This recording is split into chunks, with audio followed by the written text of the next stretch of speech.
Hey, folks. Good afternoon, folks. We'll get started in a few minutes, but I wanted to request some of the folks that are in the back, if you want to move up. I'd love it. I mean, we're a small enough group so far that it's quite intimate. So if we kind of moved up, it'd be nice for us to kind of be together. And if folks were joining us later, they can sit in the back. So if you're open to that. Yeah, there's plenty of room up front. And I promise I do not bite. So yeah, we'll get started in about 60 seconds.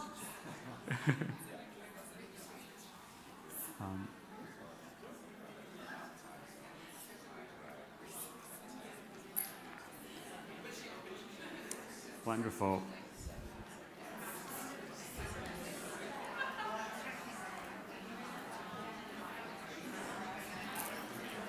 Come on in. There's plenty of seats up front too, so please feel free to join us.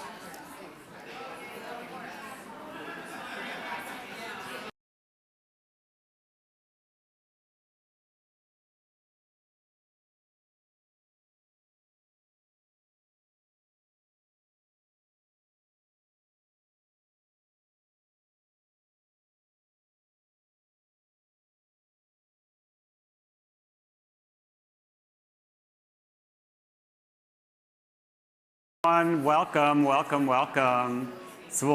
And hi everyone virtually who's joining us through all the live places around the country and world.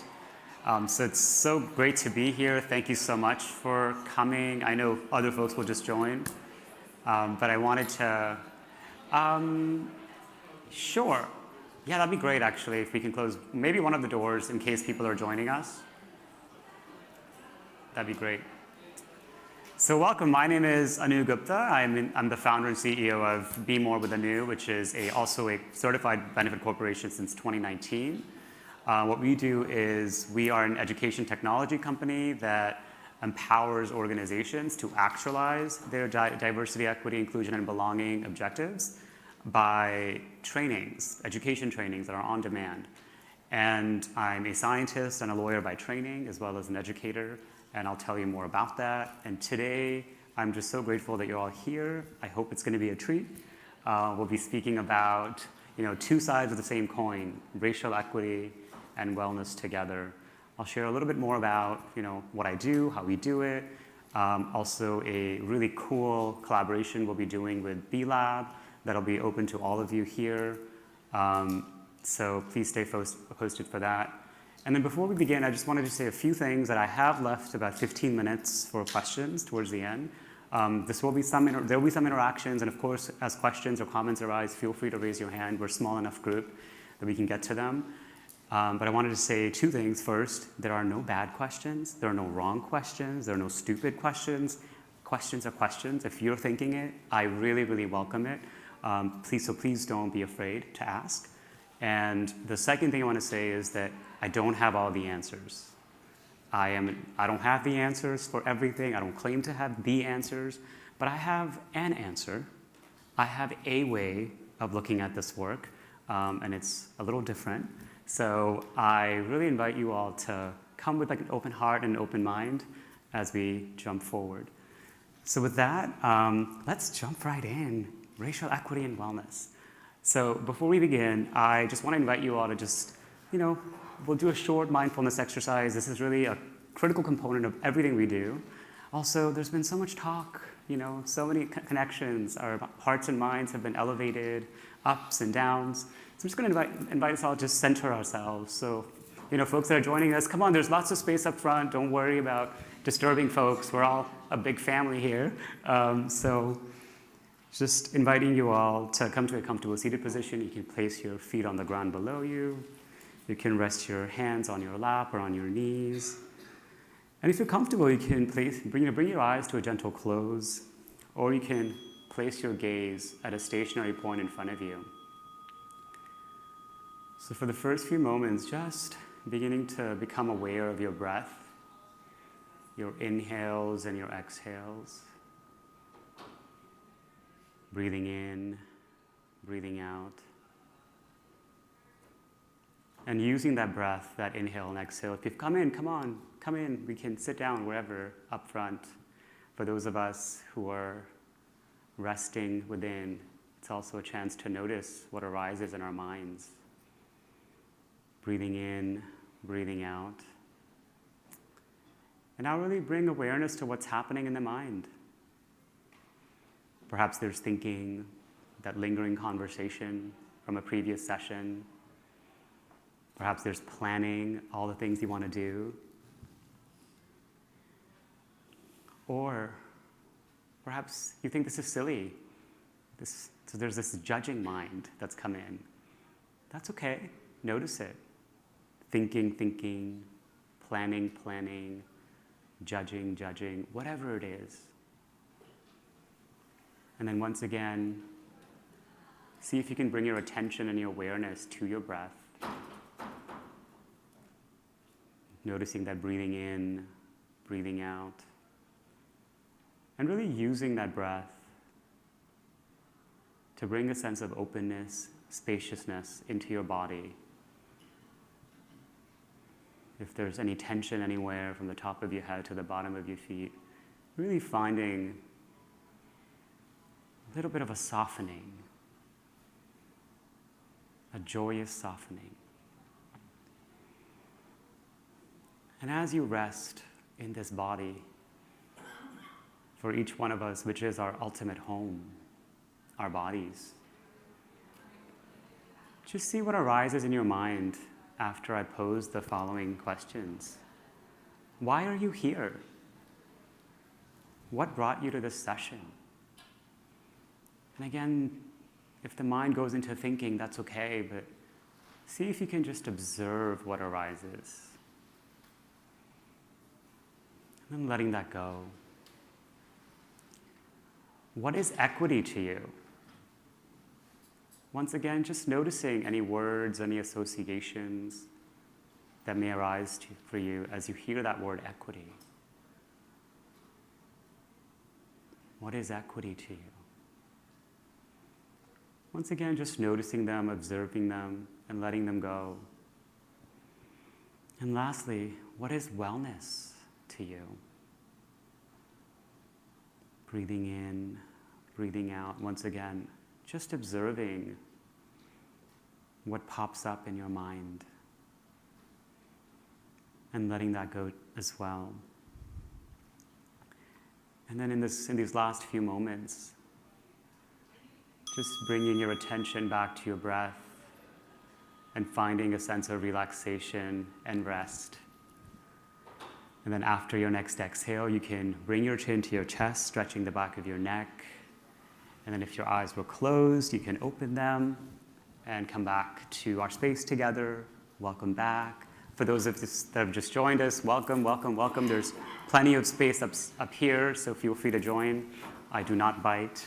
And thank you all for practicing, this quick meditation. It was 2 minutes.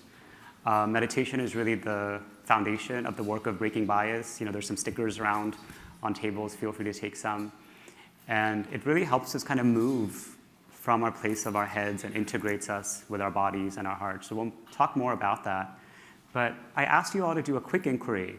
So let's just, take a moment for you to just document for yourselves what came up for you. Why are you here? What is equity to you? And what is wellness to you? Again, these are really particular to you. So just noting that down as we begin this journey together over the next hour. So just taking like another 30 or so seconds. And there's quite a few of us here, so I also want to bring your voices into the space. So as you note this down, I'd love to invite you to share with a partner. There's quite a few tables here. We're just going to do this for 30 seconds or so. But really quickly, your name and location, where you're coming from. You may want to share your business as well. And then why are you here? That first question. What made you want to join? Why are you here? So I can model, my name is Anu. I'm from New York City, the historical land of the Lenape. And I'm here because I really believe that wellness and self-care is the pathway forward for equity. Something as short and simple. So we'll have about a minute, so just find a partner on your table. If there's 3 of you, you can do a group thing. But just your name, location, and why you're here. Go right ahead. Feel free to join us. There's plenty of space.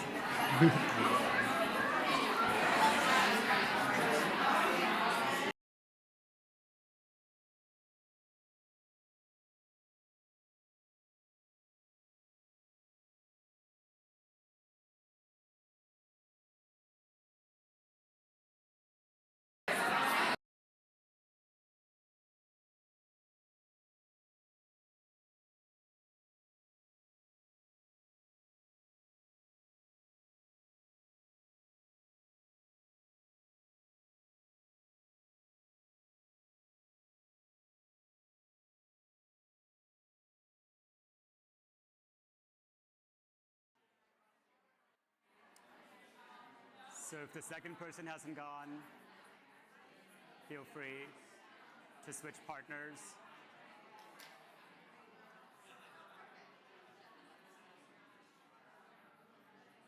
Come on in. Come on in. All right. So if you can hear me, clap once. If you can hear me, clap twice. If you can hear me, clap 3 times. Okay, perfect. I used to be a middle school teacher, so this always works. But so I know I'm cutting these conversations short, but this is just the beginning, I hope, of a longer conversation over the next 2 days as well, around why you're here in this room, but also at this convening as a whole. But I'd just love to hear from a few people, popcorn style. What did you hear? Why are folks here? Why are you here? Or why are some other folks, what are the synergies? So anyone who wants to just quickly shout it out, popcorn style? Curiosity. Why are you here? Improvements. Okay, maybe a few more. Creating space. Creating space. Great. What else? Humanity. Okay, wonderful. So you'll begin to notice that all of us, each one of us individually, as collectives, as groups, are here for different reasons. So what I like to do, I've done this work now with over 300 organizations, 60,000 people over the last 8 years.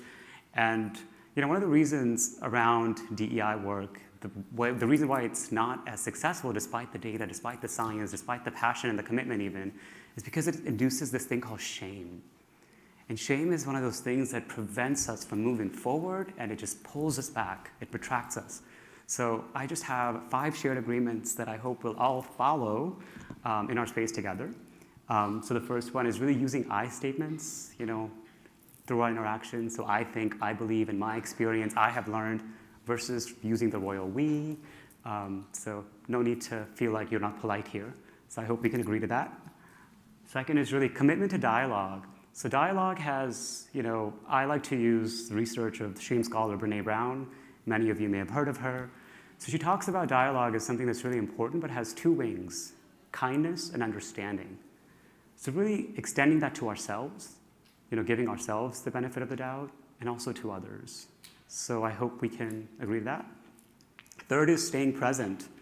This work is all about staying present. So something I say, someone else says, something I don't say will take us into the future, project us into the past. But here you are, all of you are sitting in a room in Philadelphia at the Lowe's Hotel, right? So really remembering that, getting into the semantics of it. Wow, I'm grounded on this earth, in this room, in this space right now. So I hope we can also remember that. And connected to that staying present is this 4th thing. And we've already begun doing that at the summit, at this conference overall, at the retreat, which is investigate discomfort. So not just be comfortable with the discomfort, but investigate it, the semantics of it. What are the feelings, the emotions, the tension, the contraction, the sensations? Where are they? It's in my jaw, it's in my shoulders. It comes up with some memories, some associations, and document it. This is the semantics of bias. This is the future of how this work is going to move forward, the neuroscience of it all. So become a scientist of your own experience in a way. And lastly, privacy and confidentiality. Of course, all the learning that you all do here, I hope it leaves and you shout and yell to everyone. But if someone's shared something intimate, just ask for their permission before sharing with anyone else. So I hope you can agree to these. Well, with that, let's jump in. So here's what we're going to do. I'll just do a quick overview of racial equity, and then we'll move into wellness, and then how the two of those things are connected, wellness and racial equity. And then we'll have some time for next steps and hopefully many, many questions and insights from you all, because I'd love to learn each and every one of your stories and what brings you here. So with that, let's kind of jump in with racial equity. So let's first start with, what is racial equity to you, right? So we started with a short meditation. I asked you what equity was. So as you kind of reflect this out loud, what is racial equity to you? Any volunteers? Again, popcorn style. No need to be super formal. There's no right or wrong answer. It's really your answer.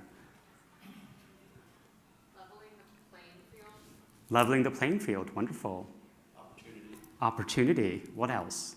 When you hear racial equity, what do you hear in defining it? Access to opportunity. Access to opportunity. Beautiful. Sharing privilege. Sharing privilege. Great. Underlining the we and we people. Yes, being that we. Love that. Thank you for that, Taylor.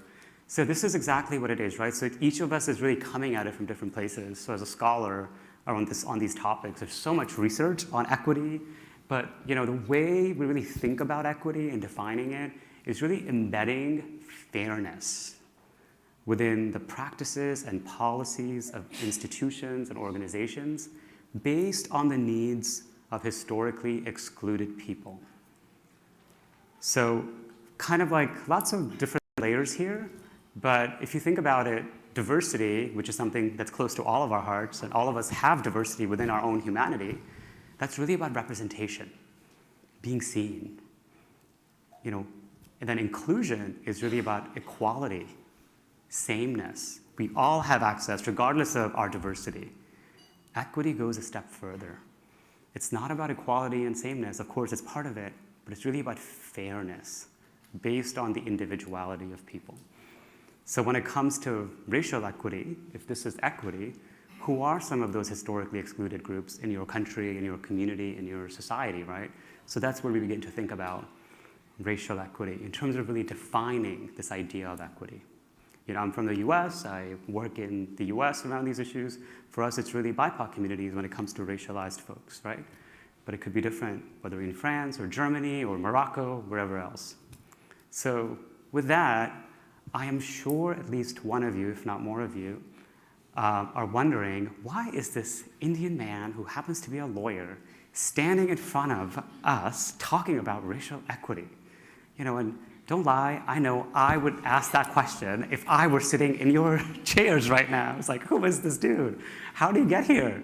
Right? So I think it's really important for me to really ground myself in my story and really sharing how I got to be doing this work. And Hughes, Chris, come on. We have lots of spaces up here if you want to sit down. So basically, I really began this work when I was 10 years old. My family immigrated to the United States, to New York City when I was 10 from India.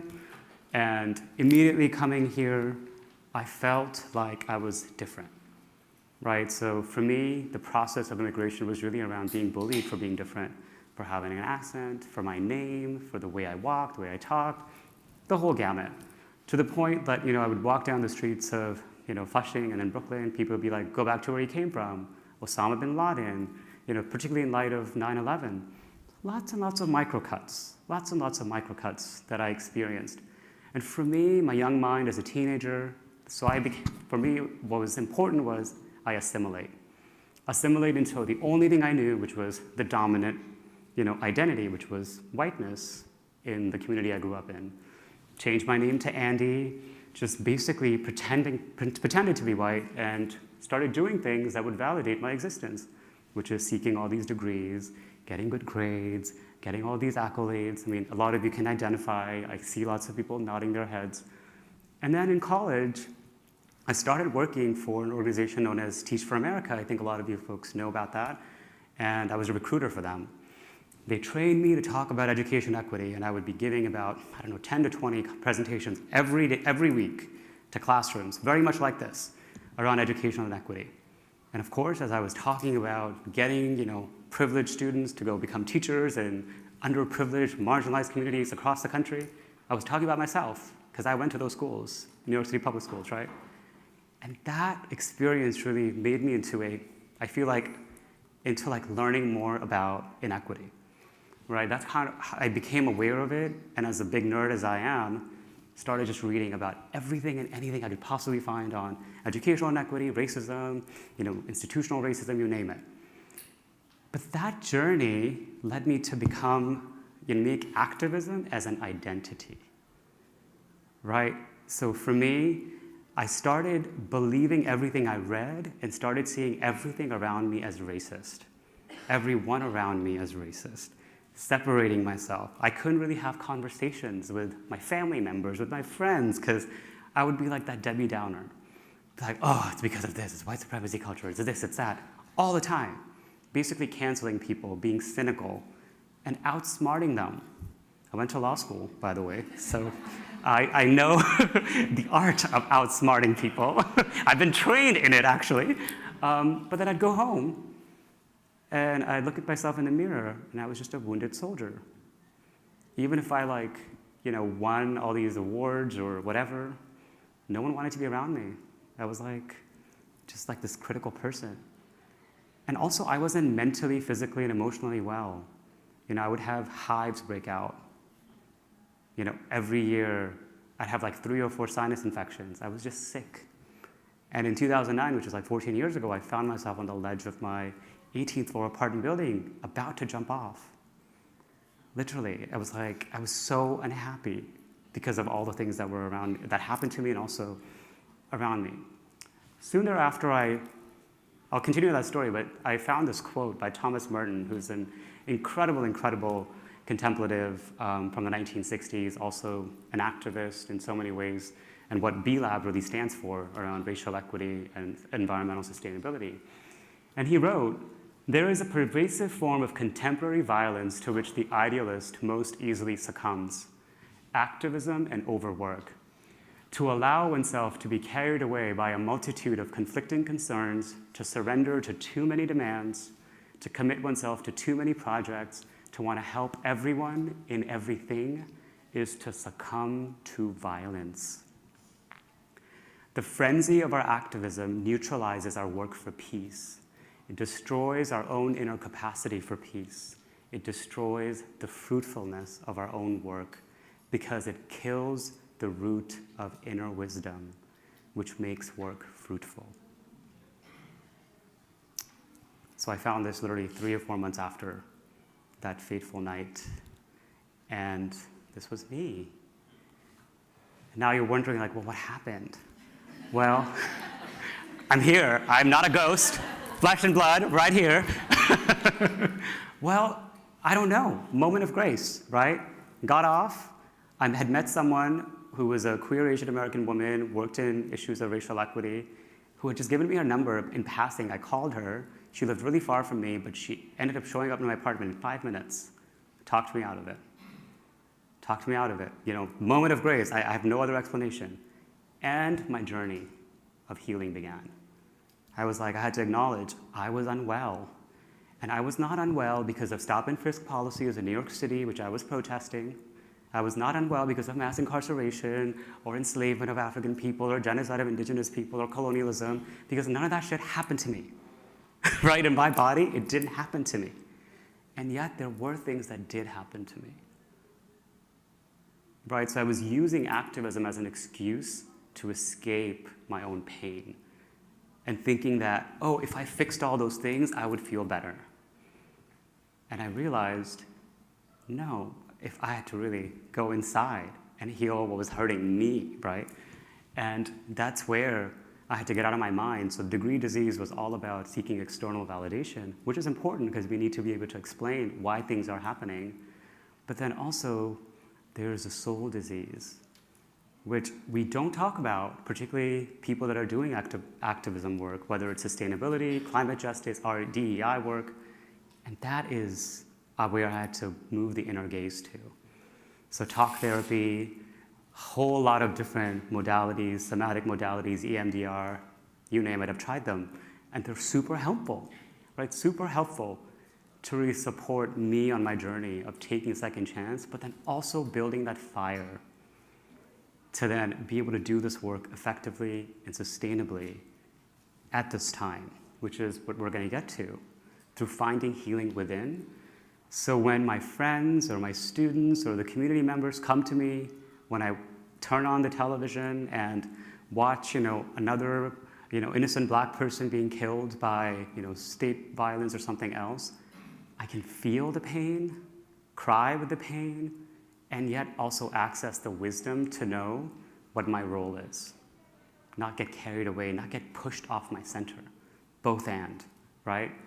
And that is the power of the PRISM Toolkit, which is what I was practicing on my own through all these modalities I mentioned, whether it's mindfulness meditation, EMDR, loving kindness meditation, and my work at Be More has really been about culling all these science-backed mechanisms to then train others to do this. So we'll get back to the PRISM Toolkit in a second, but I want to ask you now, what is wellness to you? What is wellness? We talked about racial equity, wellness. Yes, please. Self-love, thank you. I love that we're starting with love, and yes, and centering it on self. Amen. Other, just popcorn style, you don't have to be so formal. Self-acceptance. Unblocked joy. I love that word because it's unblocked. It just is. It's like a floodgates, right? Please, what else? Rest. And wholeness, yes. So the World Health Organization defines wellness. And I know it's not the perfect definition, but I kind of like it. I've kind of truncated it a little bit. But they define wellness as the state of being that results from physical, mental, and social well-being. And then the key word there is really well-being. And please feel free to come join us up front if you'd like. Well-being, the way I like to think about it, is really the state of being at peace, with oneself, right? Peace, ease, comfort, right? Those words, even as you hear them, the vibrations of them kind of bring this sense of calmness. And there are actually 3 kinds of well-beings. Again, going back to the World Health Organization, there's the physical well-being, our bodies, right, being sick and diseased. There's the mental well-being, our emotional life, our psychological life. And there's so much, I'm so grateful that in the last 5 years, so much attention is now being placed on mental well-being. And then there's the social well-being, right? This is, we're kind of living in an age of loneliness around the world, wherever we are, particularly in this age of technology.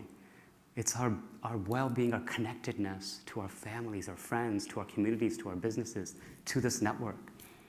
And, at no point is our wellness, these 3 well-beings at the optimal level, right? We're constantly modulating between them. And if you think about it, yeah, if I have a busy season at work, social well-being, great. Physical, I haven't been to the gym in a few weeks, okay. But at the same time, we have that aspiration that at some point, it's going to modulate. It'll be optimal.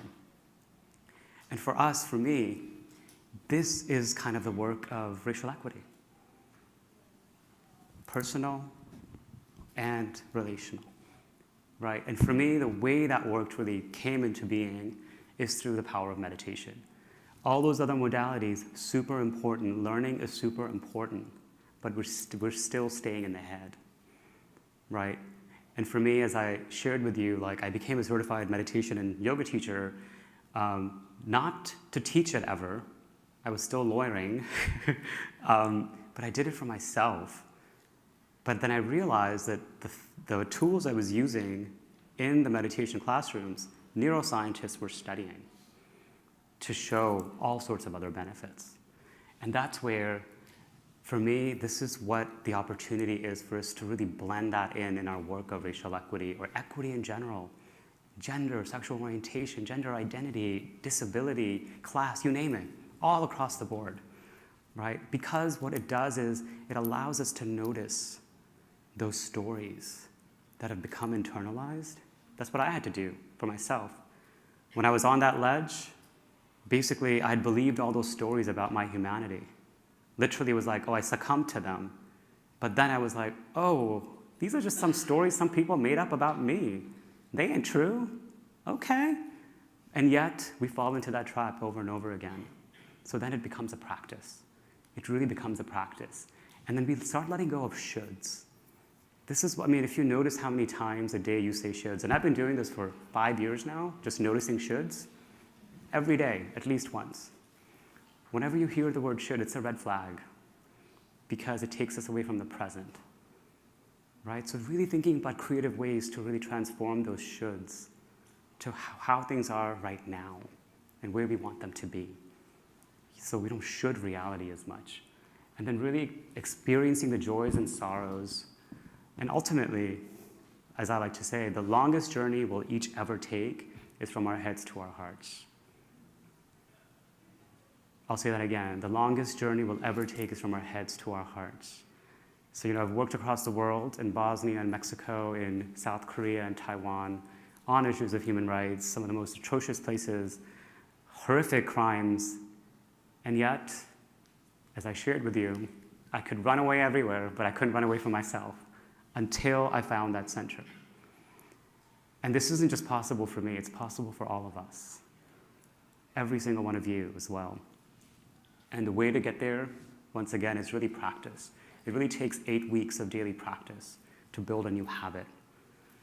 And if you think about it, every day, how many hours of news do we watch? How many hours a day we're thinking about criticizing and shoulding ourselves or other people? But if we just spent a fraction of that time every day cultivating self-acceptance, self-love, unblocked joy, that's the new grows.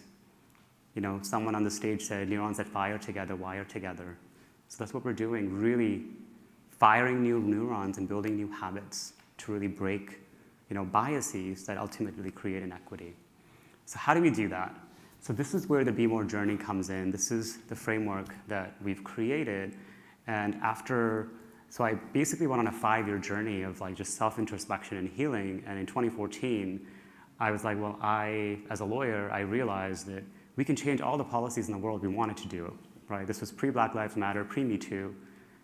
And yet the people that are enforcing those policies, unless we change their minds and their hearts, nothing's going to change. They can be the most progressive of all folks, yet their decisions are still creating disparities of outcomes. Judges sentencing black people for at least 3 years longer, holding everything else constant, doctors, teachers, business entrepreneurs, So this is where the idea for the Be More journey started, which is how can we create a science-backed approach where we can integrate the head with the heart and our bodies. And it's really about 3 stages: learn, develop, propel. Learn is really about our left brains, learning what we haven't been taught, correcting misinformation. Develop is about building essential skills that apply that learning. Right brain, right? And propel is what happens. We advance action. And then basically it's this, right? And what we did, my team, so we're funded by the National Science Foundation, I wanted this work to be bulletproof, right? This work is looked upon as fluff, as, a check the box, but it's not that. It's really it's the most important work we need to be doing in this century, in this decade. Because if we don't, the robots will take over. And yeah, we can laugh, but it's really true. And there is no humanity in robots. If they automize everything, the communities we all care about are already becoming disposable, then we will be completely removed. So this is the work of really becoming human once again. And the competencies that we have to build are really, when it comes to learn, it's about awareness, which most of us here have, comprehension, which probably most of us also have. But then we get into the interesting and fun stuff: optimism, curiosity, skillful communication, empathy and compassion, well-being as a competency, collective identity. And these are things that we can measure. Social scientists have studied them. There are metrics to measure where we are, individually and as companies. And then that leads us to empowerment, which then helps us become a movement as social cohesion to act. So the difference between collective identity is feeling connected to everybody, regardless of difference. So I feel connected to you, regardless of our gender identity or racial identity, whatever. But social cohesion is a step further. And then being able to lock hands with you to act. Right? This is what the civil rights movement, for example, did. You know, white, black, and other leaders holding hands to end segregation, right? So that's social cohesion. And that's what we need to be doing together. And the way to do that, back to PRISM. As we practice these tools of PRISM, mindfulness, stereotype replacement, individuation, pro-social behavior, and perspective taking, we're really building these competencies. We're strengthening these competencies within ourselves. And then as we're doing it with others, our peers are strengthening these competencies, so we're really kind of transforming the way we behave day to day within our workplaces, within our communities, with our stakeholders, to really create that transformative change. And then the benefits, right? So I didn't create this. I basically synthesized the science. It's funny, I met this person yesterday, Shri. Awesome, she's a B Corp in Lancaster, and she was like, I want to connect you to my sister, Buju Das Gupta. I was like, I know your sister. She's been writing me like letters of support to get me funded for the last 10 years. So I like texted them this morning. But this is the work, right? She's a scholar of stereotype replacement, but this isn't just about reducing stereotyping and unconscious bias, but about strengthening social relations, building trust. You know, someone mentioned at this conference, trust is at an all-time low. You know, within our families even. You know, forget workplaces and communities, right? So how do we build that trust? How do we trust ourselves and our own instincts, right?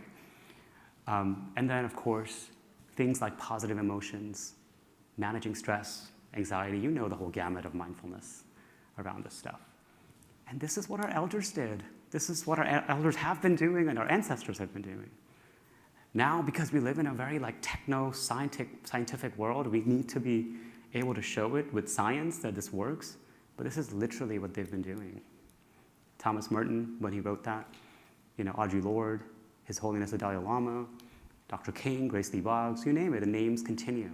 They were practicing these tools in action. So with that, we have plenty of time for questions as well, but I want to actually practice a pro-social behavior exercise with you all, and then we'll get to some next steps that Hughes is excited for, and then, of course, have some time for Q&A, questions and insights from you all. But any questions yet? Or should we just practice? Because I can talk a lot about compassion. It'd be nice to experience it, right? We know like the benefits of compassion, but what does it feel like in our bodies? Okay, so I'm going to invite us all to just come back to that comfortable seated position, wherever you are. And you can bring your hands on your lap or on your knees. If you need a seat, there are plenty of seats up front. And you know, if it's comfortable for you, just bring your eyes to a gentle close.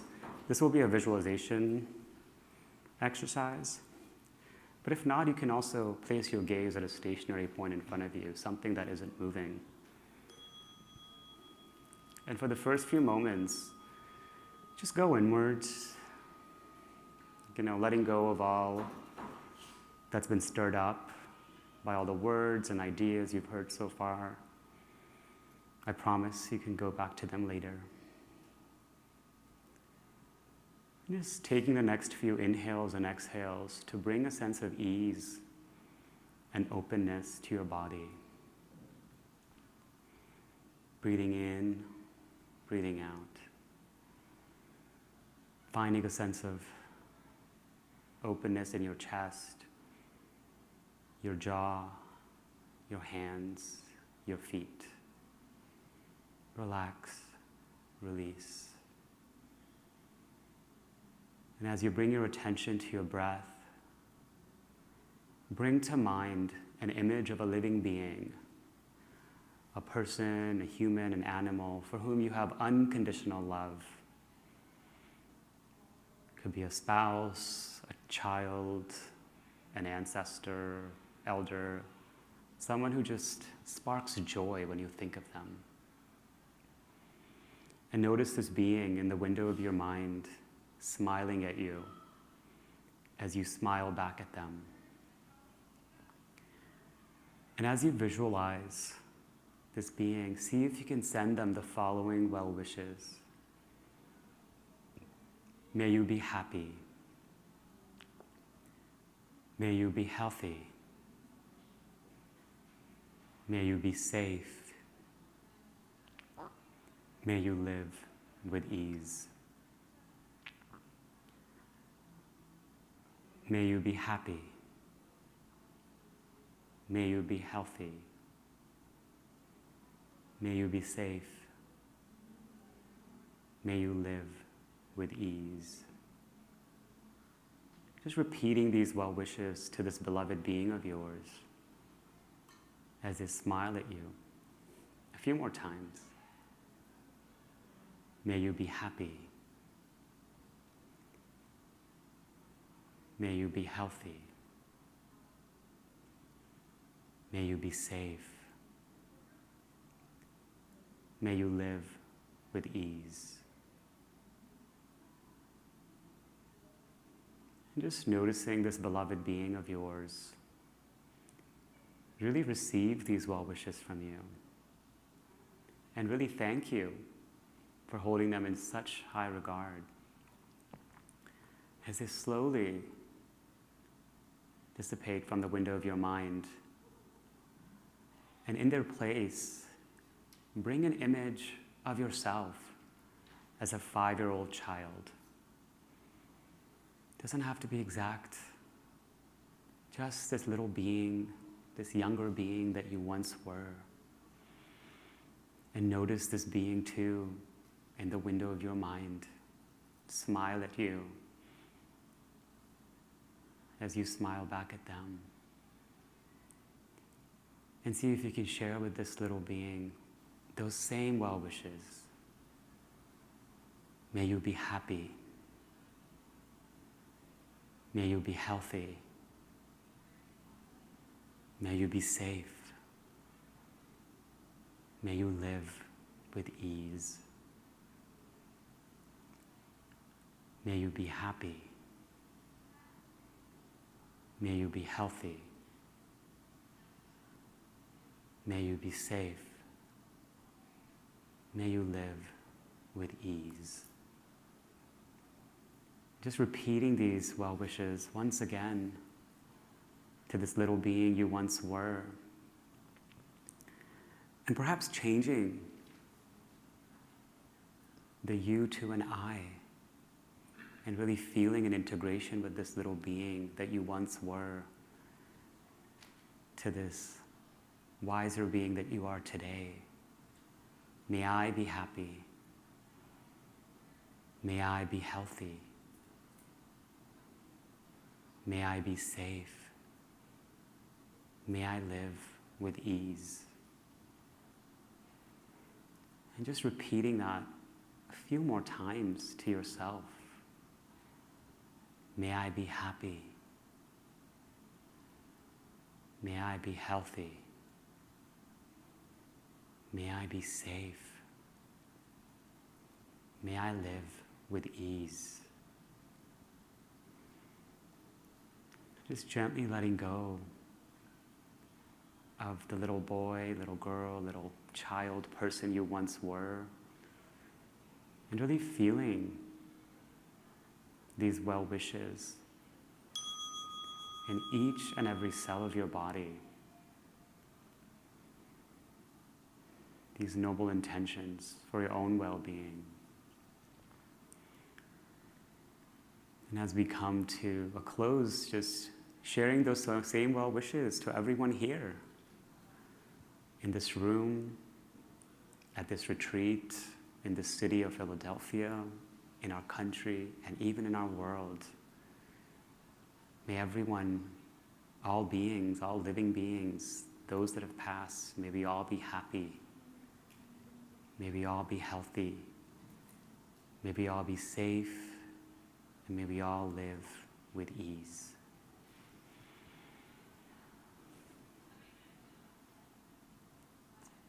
Just taking a few more inhales and exhales to feel settled in our bodies, in our hearts, in our minds. And then after your next exhale, you can bring your chin to your chest, stretching the back of your neck. Just brings a little bit of energy across our bodies. And then feel free to stretch in any way you like. And just open your eyes gently, and we'll return back to our space together. So welcome back. That was a 5-minute loving kindness meditation. Has anyone done this before? So a number of you, wonderful. So this is actually a very popular modality that has been, scientists have gone all over it. Stanford Medical School has a whole center dedicated to studying it. But basically it's about shifting those groves in our brains. We have this ingrained, inbuilt negativity bias. So this begins to shift that negativity bias. And I'll share from personal example, as I shared with you, like I meet folks from college and law school, and they're like, you are nothing like who you used to be. And I'm not actually. I am. I'm the same person. But I did this particular practice every day for 2 years, 20 minutes a day. Every day. This was like one of those things I was like, I will do it. It's so profound, and science is just catching up to why. But this is something that if you don't already have this as part of your self-care, self-acceptance, self-love toolkit, highly recommend it, And also it's part of the work of breaking bias, right? Within ourselves, with one another, and within our companies. So with that, would love to invite questions and insights from anyone and everyone here. But some next steps for you, we have, so if you go to bit.ly/BMA intro, my team has prepared a quick kind of an intro into all the things we talked about, some additional resources for you. So you can just download that for yourself. Feel free to check that out as a resource coming out of our time together. And feel free to share it with anyone too, like friends, family members, colleagues, teammates. But more excitingly, more importantly, so we'll be working with B-Lab as one of their exclusive partners on doing this work together. The work of really embedding and not just complying with DEI requirements that we think we want to be right, but actually actualizing it. And we'll be doing that so the way we do it at BMore, we have all these different courses, these different programs. Foundation programs, then digging deeper into race, ethnicity, culture, gender identity, socioeconomic status, bias, implicit bias, internalized bias, whole lot of things. But we'll be starting with 3 particular programs. Foundations of DEIB. B stands for belonging, so diversity, equity, inclusion, and belonging. Where does it come from? As well as PRISM, the PRISM Toolkit, as you learned about, for wellness and well-being within our teams, within our cultures. And then digging deeper into race, ethnicity, and culture. How do we address systemic racism? What is systemic racism? Seems so overwhelming. What is white supremacy? It's so crazy. Like, I don't like this word. It's like, it creates associations of burning crosses and, clan heads. But is that what it is? All those stuff, right? But again, holding that in a shame-free container. So please join us for that journey.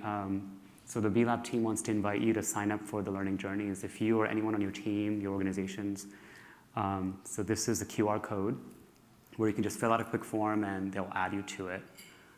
So please do that. I'll also have this up in a second. The benefits are really kind of straightforward around each one of these journeys, but it's really about the learn stage, which is where we'll be working mostly, because we're really building foundations, right? Foundations are so important. If you think about a house, if you don't have the foundations, the whole thing falls apart, right? So we'll be beginning at the learn stage, which is really about increasing awareness, comprehension, and building that curiosity and optimism. And then eventually we can move into more of the skill building, with the develop stage. So we can begin to intervene, begin to actually act, to then propel action forward. So with that, we're going to move into questions and insights from you all. Just want to remind us of our shared agreements, using I statements, commitment to dialogue, kindness and understanding, staying present, once again, investigate discomfort, right? So not just, it's like, oh my God, I'm uncomfortable. What is the uncomfort? Where is it? Where in the body is it? Where in the mind is it? And then privacy and confidentiality. So I've left the QR code if you haven't gotten it for B Labs Learning Journeys. But with that said, please, I'd love to hear questions, concerns, insights, challenges. Again, no bad or wrong questions. Please, I'd love for you to introduce yourself if possible. Sure, I'm Nancy. Hi, Nancy. Hi. My question is, I think of my husband who has ADHD and really struggles with sitting still. And Sure. even though, he's been taught mindfulness as a social worker, what are tools for people who really struggle with the I have to be still part of mindfulness? It's such a great question. So first of all, he's already practicing mindfulness because he's aware that he can't sit still, at least for now. So it's really about finding the right modality. So it doesn't have to be sitting down and doing it. There's several other ways of doing it. It could be standing. It could be walking. But the whole idea is for us to be able to notice what's happening in the present moment. So he has ADHD. I had high-level anxiety. It's weird how these things transform over time. I probably still do, but I'm functional around it. But when that happened, right, I would be noticing every single one of my thoughts and what's beneath those thoughts. So it's really about, again, building that practice over time. So the invitation is really kind of, there's no prescription for everyone. All of us are such unique humans, right? So this is just a toolkit, but it's like, hey, I like this. I want to be present. I want to become aware of my mind. But sitting down doesn't work for me. But when I walk or when I run, I can do it. Great. So just the invitation to him, that, hey, try this in different ways and see what works. Please, yes. I'm Marianne, I use she, her pronouns. And first, so deeply moved. I would just like to stay here forever in this space, physically and emotionally. But a lot of this is really deeply individual, which totally makes sense. Do you have thoughts or tools or recommendations for how to scale it at an organizational level or how to introduce it at an organizational level? Yeah, it's such a great question. And the work is individual and it's organizational. That's why we're a B2B company and we work with organizations. So every single person is doing this work individually, but then it's relational because we have to practice it with others. Right? So for me, it's really the trainings we take the learning in one place. So oftentimes when we do trainings together in person, there's a lot of impression management going on. And I've done many, many of these, right? And this is very unconscious. We can't really do it. So that's why we've kind of created these trainings that are asynchronous. People learn on their own, but then we practice together those tools. And that's where we advance action. And from us, on the back end, we have a lot of assessments. That's the other benefit of virtual trainings that are self-led. We can track where people are. And that's where we support organizations with data. It's like, hey, really strong around awareness and comprehension. Curiosity and optimism, not so much. So that's where additional trainings could be supportive, right? To really transform workplace cultures. What's going on, right? So this really opens up all those communication barriers. And a lot of those challenges sometimes can be personal, but we have to move beyond that archaic 20th century paradigm that, we have to separate work and personal life. We're one human being. Every single one of our employees is one person, right? So they're going to show up as their full selves, and we as leaders also have to, whether we're managers, whether we're directors, whether we're actually the C-suite. So it's really making that invitation for us to be whole humans again. And I feel like for me, data is where it can really support us as we've been kind of honing in, but not forgetting that story component. It's both and. I hope that's helpful. Other questions about PRISM, about the practice of loving kindness, about DEI in general? Yes, please. Your name?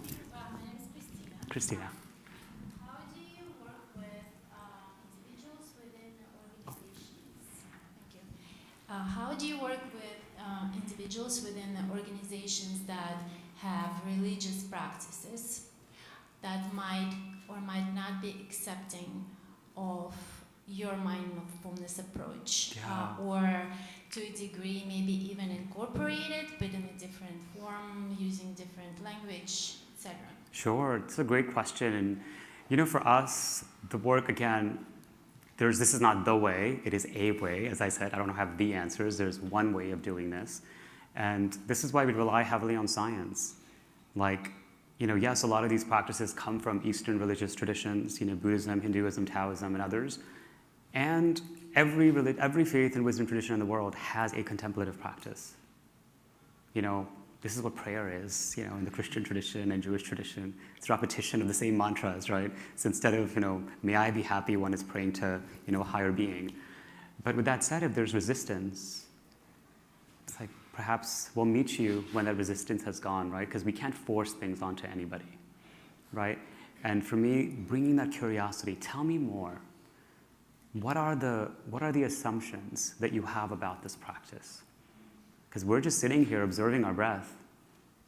How does observing your breath? So that's where the curiosity can come in, and this is where the peers of our team, it's like, hey, my colleague feels like this is somehow breaching their religious practice. Tell me more. I want to hear. I'm honestly curious, because this is all about the science. This is neuroscience. They're actually implemented in the military, right?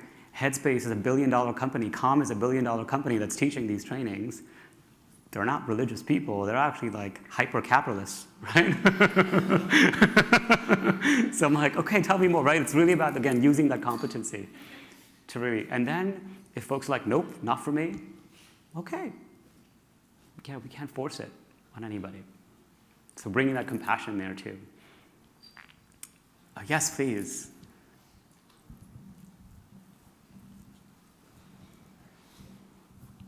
My name's Carrie Ann, and I'm interested in the idea, so it's once someone individually is kind of well within themselves, then the idea is that the racial equity piece will come from the cohesion that's formed from being well in yourself. Is that what I'm understanding? That's a great question.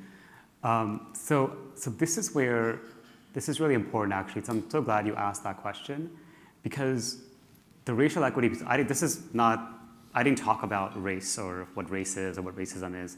So the learned component is really important. So these competencies of awareness and comprehension, so that's where the courses are really about. So a lot of times, for us, it's to level set on those terms, the history of it. Where does it come from? So I didn't talk about any of that because this is not a course. But so we're raising awareness, comprehension of these concepts, where it comes from, how it works in the human body, and then complementing it with the PRISM Toolkit so people can then enact on it. Does that make sense? So that's why the courses that some of you will be working on, like the race, ethnicity, and culture, is going to go deep into that. So they'll be learning there, complemented with PRISM Toolkit, right? So we can hold all this terrible, oftentimes really overwhelming history, but know that, now we have to act on it, right? So now, this is what was my challenge, personally, right? I was so connected to, if mass incarceration is solved, I'll feel better. Well, no, I didn't cause it. I didn't create mass incarceration. I don't have that much power, right?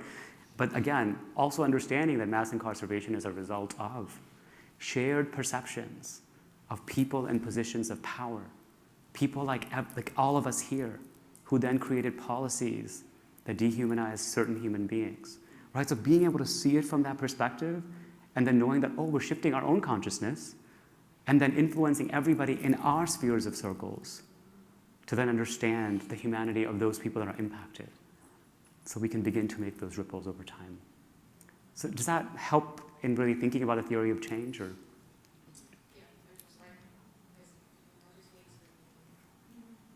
Wait, can you? I was does the meditation lend itself to then people being more open to have conversation? Yes. Because what it does is moves us from reactivity to responsiveness. Because we have these habitual responses to a lot of this stuff, right? It's deeply personal and painful. Yeah. Hughes, please. Can you share a bit more about when these feelings come up as one is going through this internal journey? Mm-hmm. What does community look like in terms of being able to support each other in the process, holding each other accountable in the process? Can you talk a little bit more about the offering that you offer? Yeah, so I think it's a really great question. So Hughes asked, what does community look like? How do we hold each other accountable? So again, this is also very individualized, depends on the organization, the company, the culture that they have. So there's no like one size fits all. But again, it's really those shared agreements, really building that shame-free framework and really meeting people where they are. Because our hope with this work is to help people adopt new habits, individuals, so the organizations they're working in can change their behavior, right? So it's really about behavior change, right? And that takes patience, that takes curiosity. But some mechanisms that really work is really, again, creating those guidelines. And then when people breach it, right, not calling them out, avoiding call out actually, that's part of the skillful communication, but calling them in with curiosity. Practice. This takes practice. And if we call out, forgive ourselves. Then don't crucify ourselves and call ourselves out. But again, know that we're building these new practices. And then sometimes, calling in is hard. It's like, no, this is not for me. Like, you're just a jerk. I don't want to call you in. Like, I don't care. I'm not committed to your growth. Great. Call on them. This is Loretta J. Ross. She just won the MacArthur Genius Award. I love her so much. I've been following her work. Reproductive justice movement leader. And she basically says, call on them. Remind them of their deeper aspirational values. No, this is not what you believe in. We stand for higher purpose. We stand for equity. And oftentimes, really use oftentimes, I'll just use for me, I've confronted challenges with people that are conservative. And, they are also very Christian around this stuff and they have a certain way of thinking. Well, I go to Christian church, Jesus is this. I was like, but you don't believe that as a Christian? Do you really believe that some people are better than others? Is that what Jesus preached? Calling on them, reminding them of their own values, and then letting go, because we can't live their journey for them, right? And then within organizations, my hope is, every organization that we've worked with, they already have accountability practices built into their HR cultures. So if there are repeated offenses that certain people are making, whether it's microaggressions or whether it's just being a jerk at work or using foul language, there are consequences, right? But this is something, again, we can begin to build transformative and restorative justice practices within our workplaces, where if someone is doing something that harms and causes harm, we're moving towards repair and not rejection, right? So again, but all of those things are possible when we have a shared vocabulary and a shared culture around this stuff. So I hope that's helpful, not a prescription yet, but this is why, once we start practicing this, we can build a whole body of work together. This is really novel because it's it's basically combining mindset with heart set, right? So it's really, again, and in the Eastern traditions, in Chinese and Korean and in Sanskrit, the word for mind and heart are the same. It's one word. And I believe in Latin and other places too, but it's just that our society has become so head that we've kind of bifurcated them, but it's once again returning to that union of the two. Cool. Yes, please. What is, and you've spoken to this a little bit already, sorry. That's but okay. What is the gap in the DEIJ field that you feel your work is filling? Yeah, it's a great question. I think there's three things in particular. One is really moving beyond kind of identities. So I learned this from Grace Lee Boggs, who was an amazing Chinese American activist in Detroit, that ultimately we have to be rooted in our shared humanity. Every single one of us. We can't forget our differences. We can't forget all these social identities that we've been assigned. And I feel like we forget that. And I think I am uniquely positioned to that because I'm not black, I'm not white, right? I wasn't born here, right? And I have a global perspective. I was a human rights activist working mostly internationally. So that's one thing, is how do we internationalize this? We move this. The second is really data. And the third is really the behavioral neuroscience approach to this. How do we really help people shift habits? So it's not just about crafting the most beautiful diversity statements and saying the right things, and yet our actions aren't delivering to what we actually say we are.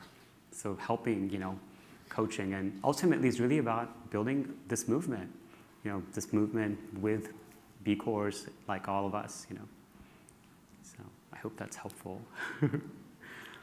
Well, I know that we're at time, so thank you all so much. I'll stick around. Oh, before we go, I do want to kind of end with this, because this is what we stand for. This is how I started Be More, which is ultimately, our goal is to build a beloved community.